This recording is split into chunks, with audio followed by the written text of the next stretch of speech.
David Proulx est avec nous. David, bonjour. Bonjour, Benoît. Hey, quelle entrevue exceptionnelle avec Mme Javan. Wow. Quand même. Tellement heureux de faire partie de l'équipe de Cube. Bravo, chapeau. Mais juste ce que parce que tout le monde a démonisé Elon Musk. Vous avez l'opinion que vous avez, mais il reste que Starlink, c'est un outil de liberté, là, si on l'impose dans un régime dictatorial comme le régime iranien. Bien, veux-tu une excellente nouvelle, Benoît? Dans tous les nouveaux téléphones depuis 2 ans, il y a une petite antenne Starlink. Ce qui fait que... Tous les nouveaux téléphones. Ce qui fait que, là, présentement, la capacité de transmission de ces téléphones-là est très, très, très faible, mais ça permet quand même un moyen de communication. Donc, les États-Unis, aujourd'hui, ont un réseau Internet qui englobe toute la planète, où ils sont capables de donner accès à l'Internet à tout le monde. Donc, Starlink, il y a 3 types d'antennes. Tu as la petite, la moyenne et la grande. Ce que j'avais essayé de communiquer avec toi la semaine passée, mais j'étais au milieu de l'océan avec la houle. Ben ouais. Donc, les satellites ne pouvaient pas rejoindre l'antenne correctement. Mais on va avoir un réseau où l'Internet libre, de toute forme de propagande, va être disponible à tout le monde. Donc, c'est ce que les Américains font. Et puis, quand les systèmes vont être encore meilleurs, on sera capable d'augmenter la quantité d'informations qu'on peut envoyer aux citoyens. Puis, rappelons-nous une chose, que c'est Elon Musk qui a donné l'Internet à l'Ukraine pour que les Ukrainiens puissent se défendre.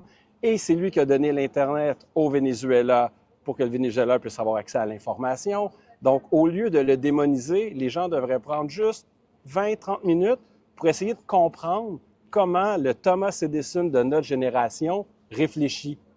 Et habituellement, on est la moyenne des 7 personnes avec qui on passe le plus de temps. Donc, pourquoi pas passer un petit peu de temps avec Elon Musk en ligne pour comprendre comment il pense? Mais là, je vais arrêter parce que la journée que je n'étais pas là, je me suis fait dire que mon absence ferait qu'il y aurait moins de propagande pro-Musk. Quelqu'un a fait cette blague-là en ondes. Bon, ben, il est trop tard. Oui, il est trop tard. C'est foutu. C'est foutu. Vous avez eu une pause d'une semaine, mais on reprend là où on a laissé. Dis donc, ce voyage en bateau t'a amené une épiphanie. Tu as compris des choses, toi. Oui.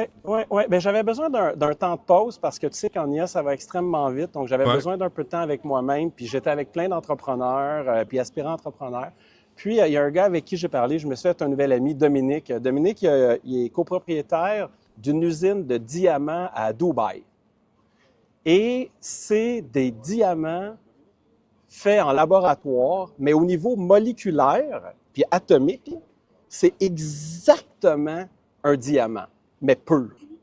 Donc, la seule façon qu'un joaillier le voit, c'est que, vu qu'il n'y a aucune imperfection dans le diamant, il dit « Ah, ça, c'est un diamant synthétique. » Mais il y a la dureté, il y a tout, là. On trouverait un diamant comme ça dans la nature, il serait inestimable.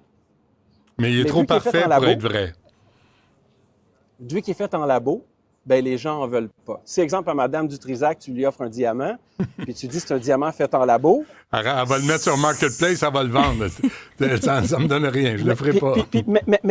Et là, l'épiphanie que j'ai eue, c'est, attends, là, on a des diamants qui sont d'une pureté absolue, qui coûtent une fraction du prix, qui n'a pas eu de pollution pour le miner, il n'y a pas eu de conflit armé, il n'y a pas eu de gens exploités, il n'y a pas eu... Tout ça, c'est de côté, là. Et la valeur du marché est moindre. Et là, j'ai compris. J'ai compris que pour les artistes, puis ensuite, je vais parler pour monsieur, madame, tout le monde, parce que j'ai une autre, si on a le temps, sinon on continuera demain. Mais pour les artistes, personne n'a envie d'une chanson synthétique, d'une toile synthétique, d'un livre synthétique. Moi, j'aime le blues, OK? Puis ce que j'aime du blues, c'est d'entendre la souffrance de l'artiste et que parfois, ce qu'il a vécu me rejoint et on se connecte dans l'humanité. L'humanité, ça fait 20 ans, ça fait 20 ans que les ordinateurs sont meilleurs pour jouer aux échecs que les humains. Qui a envie de regarder un tournoi d'ordinateurs qui joue aux échecs ensemble? Personne. C'est quoi le côté, parce que là, tu nous donnes les côtés positifs de ce fameux diamant en question, mais c'est quoi le côté négatif? Il ne doit pas avoir 100% une fiche parfaite sur ça, là. Ben, écoute, il pollue. Écoute, je vois pas c'est quoi le côté négatif. Il n'y a rien de parfait, là, tu sais. C'est ça le côté négatif. Les gens en veulent pas. Parce qu'ils veulent la preuve de travail. Ils veulent le côté, un diamant. Ma grand-mère avait un diamant comme ça, mon arrière-grand-mère avait un diamant comme ça, puis un diamant, on trouve ça dans la terre. Mais quelque chose que tu reproduis, mais quelque chose que tu reproduis comme ça, là, ça perd sa valeur. le fait que c'est unique, d'en trouver qui sont pas parfaits, mais pas loin, c'est ce qui donne une valeur face aux autres qui sont loin imparfaits. Alors sinon... mais explique ça à des extraterrestres ou à des machines, puis ils comprendront pas notre logique. Mais on est comme ça. Mais la logique n'a pas d'allure, parce que les voitures ont une valeur astronomique, mais on est capable d'en reproduire 13 à 12 ans pareil. Fait que je comprends pas. Je suis perdu comme vous autres, là. Non, mais puis c'est là que mon point de vue que les artistes, ils ont pas à être, qu'ils utilisent l'IA pour créer plus, pour contrôler, pour avoir des idées et tout, bravo, mais leur job est pas en danger. Puis, en même temps, mais attention, parce que, tu sais, on se rappelle quand même qu'avant la fin de l'année, il y a une chanson qui s'est retrouvée dans le top 10 Billboard. Ça a pris des semaines avant qu'on réalise que ça a été fait par l'intelligence artificielle. Le problème des artistes... une arnaque. Oui, mais c'est de plus en plus difficile à déceler. C'est ce que j'essaie de t'amener. Même affaire pour les livres, les pochettes, c'est que c'est tellement bien fait par l'intelligence artificielle que c'est difficile de distinguer le vrai du faux. Oui, mais tu sais, je vais prendre un dicton anglais là, que je vais traduire en français. Fourre-moi une fois, honte à toi. Fourre-moi 2 fois, honte à moi.